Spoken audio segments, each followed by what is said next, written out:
Good evening. I'm Dr. Greenbrier Almond, and thank you for joining us on our program, Tender Loving Care. Each week on Channel 3, I'm happy to talk about this interface between Christianity and medicine.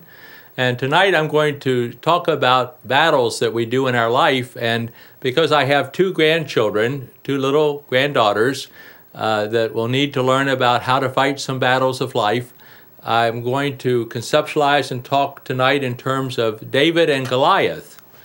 But just to set that up, because I think we all understand why this is such a wonderful story for all of our lives and how we live our lives, I can see myself in a battle daily fighting against disease as a doctor. If I have a patient who suffers from a severe mental incapacity like schizophrenia, or if I have a friend or a relative who suffers from cancer, or I have another person I'm taking care of maybe with heart disease, it's a battle against life and death. And so that battle analogy, that feeling is there.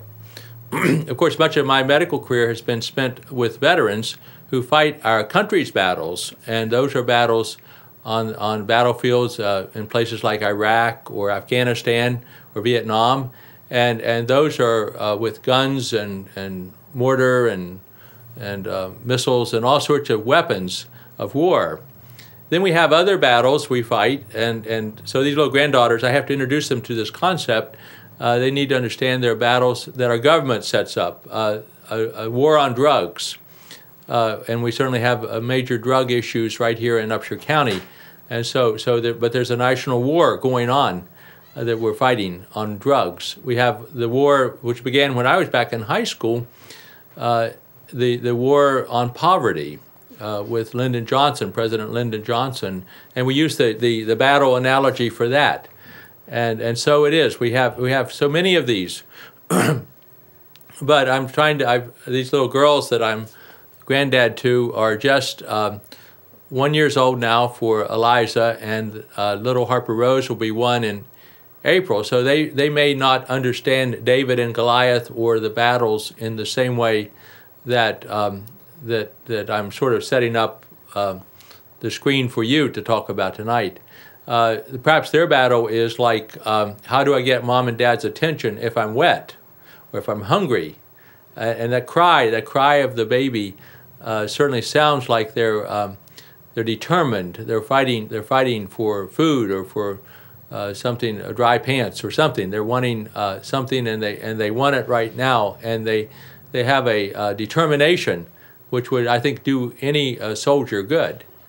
Often the story of David and Goliath, as found in 1 Samuel, the 17th chapter in the Old Testament of the Bible, is portrayed as a story about having bravery or having boldness and being willing to stand up for your cause. And it is some of that, but there's more to it. And as I began to explore this and just to think about this, because these little girls are going to have to get in the fray, just like I have to get in the fray every day. You do too if you're out, unless you've retreated back to the back bedroom of your home. Of course, all of us are fighting every day for some cause, something we believe in, something we're determined about. But the battle is not ours, is it? And if we go examine the story of David and Goliath, there's a lot of things we can learn. So I just invite you after this program perhaps to go to the Old Testament of the Bible, go to 1 Samuel, 17th chapter, and begin to look at the story as it unfolds. First of all, we have a young man, David, and of course I'm going to be talking to young women, my granddaughters, but these children, just a child coming to bring some cheese and bread to his brothers who are soldiers. And so children don't really know about battle, do they? I mean, they don't prepare for it. He doesn't have any armor. He doesn't have any weapons. He's just a child. Maybe his father has sent him on the errand, I believe, and he's to check on how his brothers are doing, and then to bring them some food. So just a child. And a child doesn't really have any power, but this is how the story goes. Now, sometimes, as it happened here in the story in Samuel, the two sides are against each other, the Israelites and then the tribe of Gath and the tribe Philistines that represent the enemy are getting a stalemate, and the two sides seem to have equal power. And this often happens too in life. And this is the scene that David comes upon, but for 40 days, these two sides have been in a standoff. Now, on a cold day, like we've had some days off of school, I remember as a boy, we would get out the Monopoly board, or maybe we'd play chess or other board games, but particularly those I remember fondly. And sometimes in a game of chess, which is the analogy of war also, the two sides get in a stalemate where neither side can move without losing the queen or losing the game, so they can't move. They're in a stalemate, and no one wins.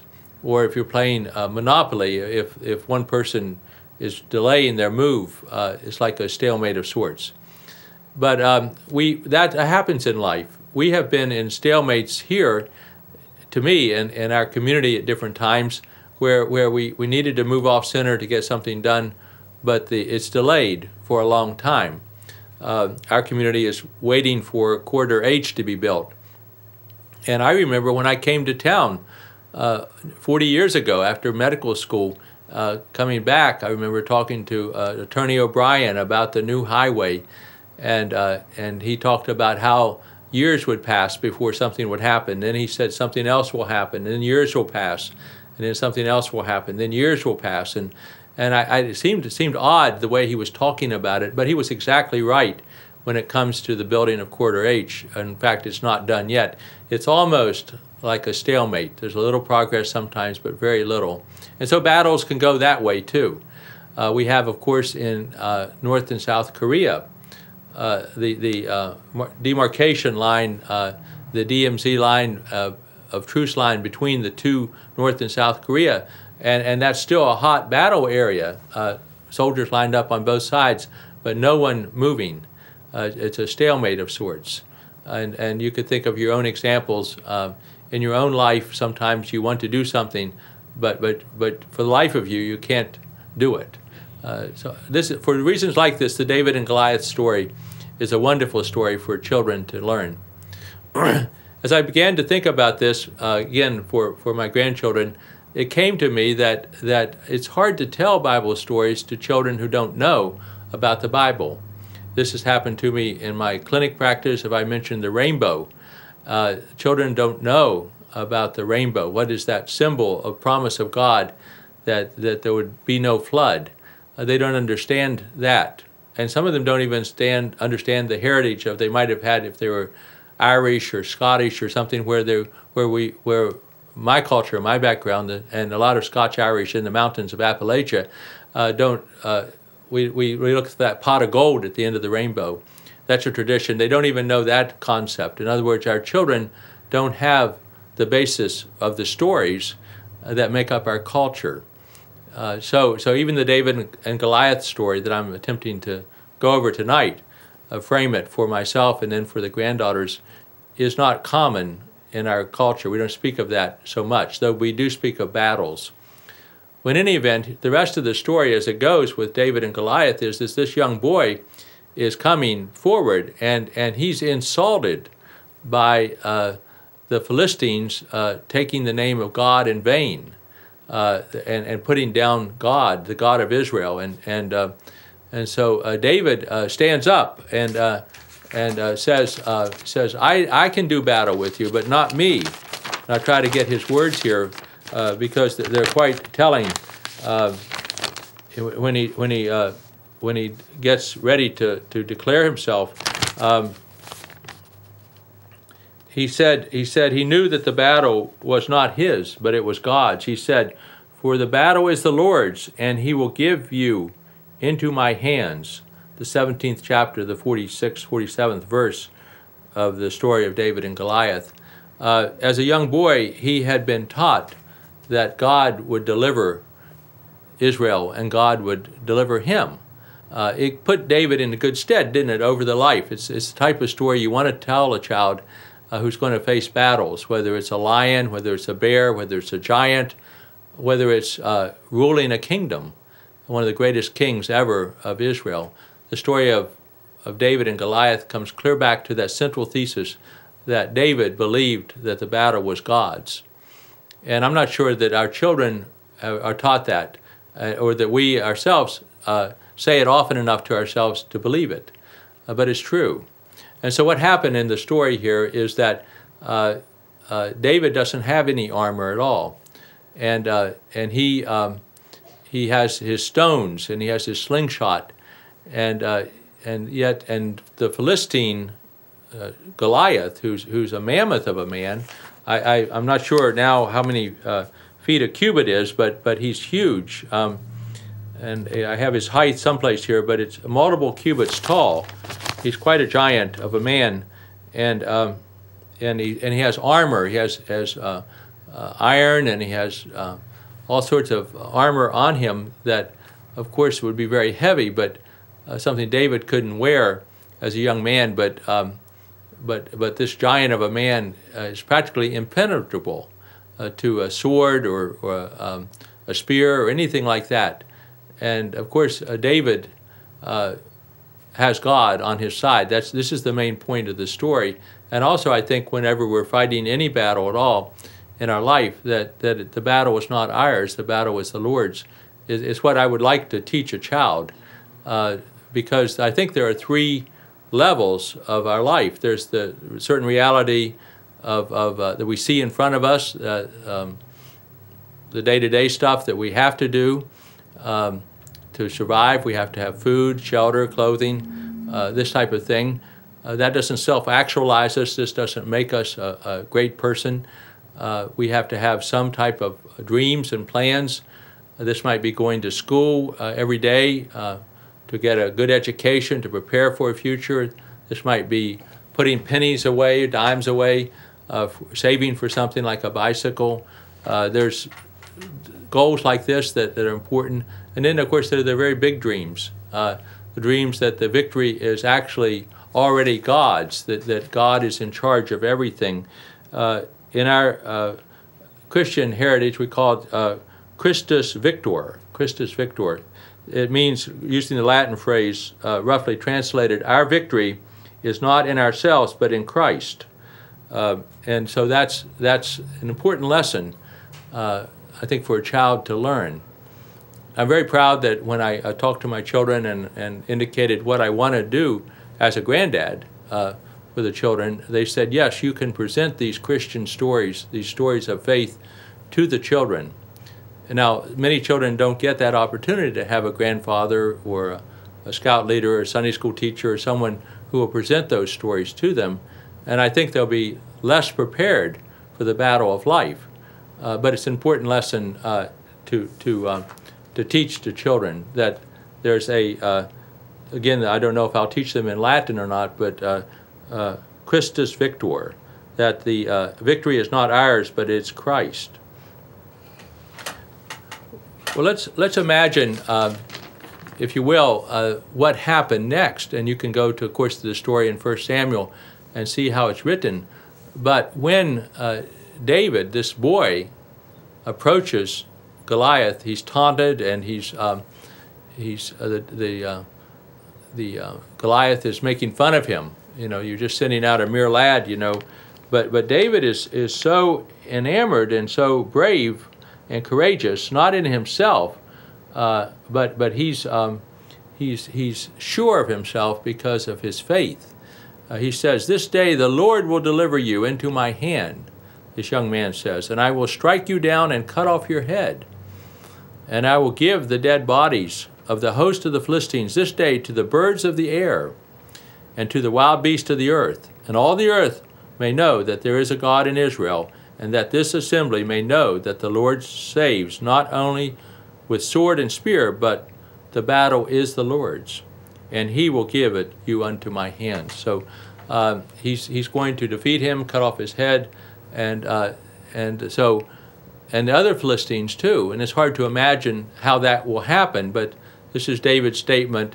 perhaps as a young boy, I made such broad and bold statements myself, and you know, between two teams, sports teams, you know, we're going to eat you alive today, something like that, we might say to each other.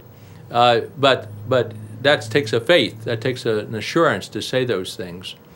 And that's okay. I want to teach that again to my granddaughters, that they will be bold and courageous, and also they'll know that the victory comes from God. Well, what happened, and of course, David takes his stone and throws it, and it hits Goliath in this spot that he was uncovered, his armor was uncovered, and right in the middle of his head where he could do damage, a concussion injury. He fell to the ground unconscious. David could finish slaying him. The other side, the Philistines run. They're spooked by what happened. And of course, the Israelites can pursue them and kill many enemies. And you can see that David's prophecy would be right, that the birds of the air would get some of that, the wild beast would get food, but the Philistines would die as they flee. Now that's the type of battle we would like to see in a way. And I mean, I'm not wanting to be gross about war, but we have all these analogies we use battles for. The war on drugs, we're not winning it. I can tell you, sitting on the school board, the number of cases that come that involve drugs or alcohol, or problems with drugs or alcohol within the school system that we're fighting against. We want the schools to be free of drugs and alcohol, and we fight against that. But it's a battle that seems hard to win. It seems like there's a casualty of that battle every week, some student who may be charged with something, not only being expelled from school, but maybe even a criminal charge. And that's a shame that the battle is fought that way, but we don't have a clear victory coming. We know certain things don't work. Prohibition did not work to get rid of alcohol in our society when that was tried. People are fighting now back and forth about gun laws, and we know that probably prohibition of guns, taking weapons away from people, would not work. So these are things that we wrestle with, and so where do we get the victory? And if you're teaching children about victory, ultimate victory, what can we say to them? We'll come back to this. That we cannot ourselves be a hero.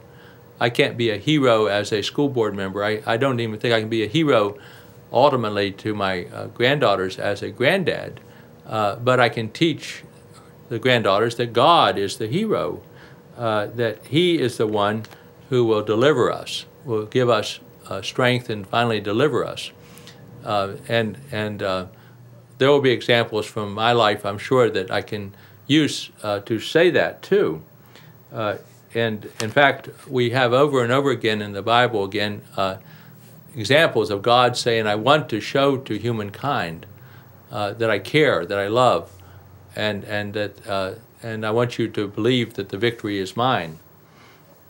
Okay, so what do we say then? And let's assume for a minute, and I certainly want to be in the fray myself. I've enjoyed making decisions in the emergency rooms here at St. Joseph's, for example, or at the VA, that saved lives. You know, where there's bleeding, or there's poisoning, or there's other traumas, where lives are saved by dramatic action. It's good to be in the middle of the battle. As a doctor, fighting life and death. If someone else is fighting in another way, it's good to do that, to be in the fray. And I want the granddaughters to be there. So I don't want them to retreat or say that give up or retreat, because ultimately there's no place to go that we won't be attacked again. We as a nation have made a decision in the last decade to fight on foreign battlefields, Iraq, Afghanistan, rather than have the enemy come to our country and fight them on our shore. And so far that's made sense. It made sense to our leaders. It made sense as an argument that we wanted to go fight the enemy and fight them hard. Okay, but how can we talk about this then ultimately in a victory that, and I've heard this as a Christian, that read the back of the book, read the back of the Bible, where we win.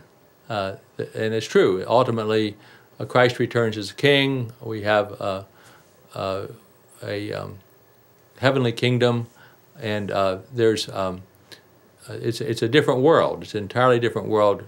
Evil is finally defeated, and the devil is back in hell, and everything is okay. There is a final victory where darkness is overcome.